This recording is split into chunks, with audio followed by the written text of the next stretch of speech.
The next thing he remembers, Cyclops is somehow back at the X-Men's mansion, screaming frantically at Xavier.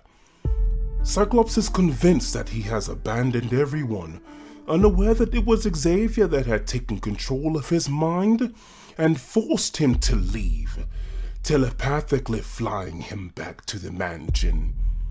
Xavier does what he can to calm Cyclops, but eventually he must force him to sleep so that he can scan Cyclops' memories. Next, Xavier uses Cerebro to frantically scan the island of Krakoa for his team, and Cerebro tells Xavier that, though their energies were weak, Marvel Girl and the rest are still alive. And unfortunately, that there were no signs of Gabriel nor any of his team. The horrific images Xavier saw in Cyclops' mind were true. Xavier had gotten children killed. And not just any children, Moira's children, Cyclops' brother. How would the parents of his teenage X-Men feel if they found out? The Drakes, the Greys, and the Worthingtons trusted Xavier to keep their children safe, and he has failed them. The future of his school for gifted youngsters and his dream of mutant-human coexistence all now hinged on him getting the X-Men off of that island. And in a fit of anxiety, Xavier wipes Cyclops' mind of Gabriel's team saving him, and the fact that Gabriel was his brother at all. And for safe measure, while Cyclops is still asleep, Xavier even changes his memories. Whenever Xavier allows him to awake, Cyclops will believe that Krakoa had indeed attacked and captured the X-Men, and that after only a few hours, the island abruptly released Cyclops exclusively, and that it was Cyclops' decision to abandon his team and return to Xavier for help.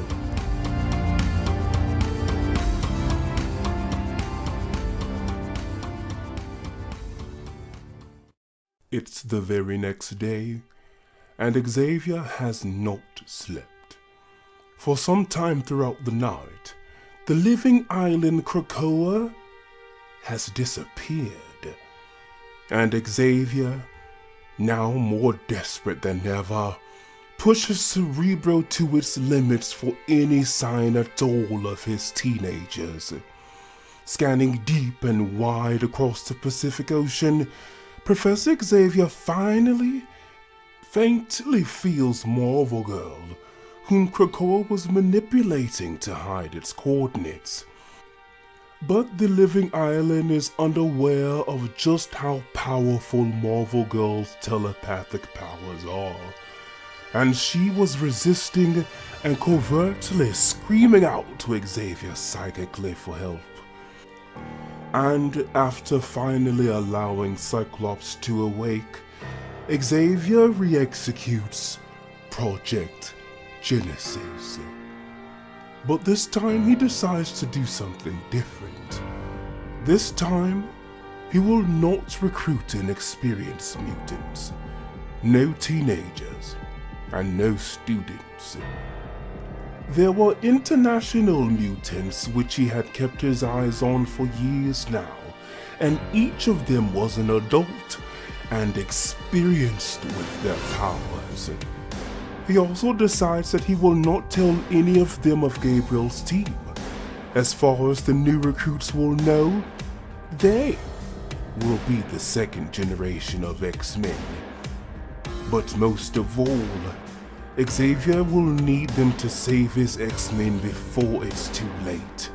With every passing day, their life energies grow weaker and fainter, and soon he will be unable to locate them.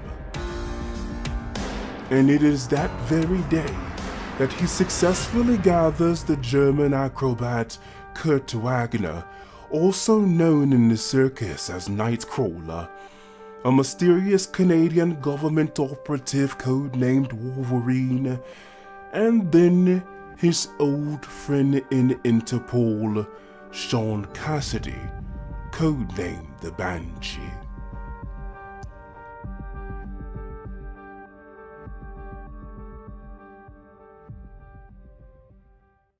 The next morning, Xavier lands in East Africa, in Uzuri, Kenya, for his next recruit. When observing her via Cerebro, Ororo is an imposing figure. Now, as an adult woman, she stands just under 6 feet tall, long, flowing, untamed white hair, fit and nearly nude, eyes glowing white with no pupils. The professor knows recruiting her is futile. Poor Ororo, he thinks. She truly believes that she is a goddess. For to him, Ororo is only a misguided mutant, worshipped because of naivety in African folklore. To the professor, Ororo's ability to psionically control all facets of weather is simply an expression of the mutant gene in her blood. But then again, he has watched as Ororo has fine-tuned her gifts in the Ozuri village. He knows she has forsaken humanness and mutancy in exchange for godhood. In fact, Professor Xavier even knows that Ororo is indeed somehow empowered by those that believe in and worship her.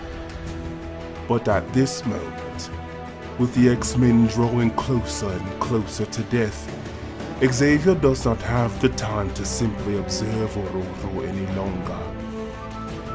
No matter how misguided, at this point in his life, Ororo is one of the most powerful mutants he has ever met, and now he needs her powers. And as men from villages near and far procession up the side of Mount Kilimanjaro to an ancient stone portal, Xavier masks his presence from all their minds. And like her worshippers, Xavier waits for the Storm Goddess to appear.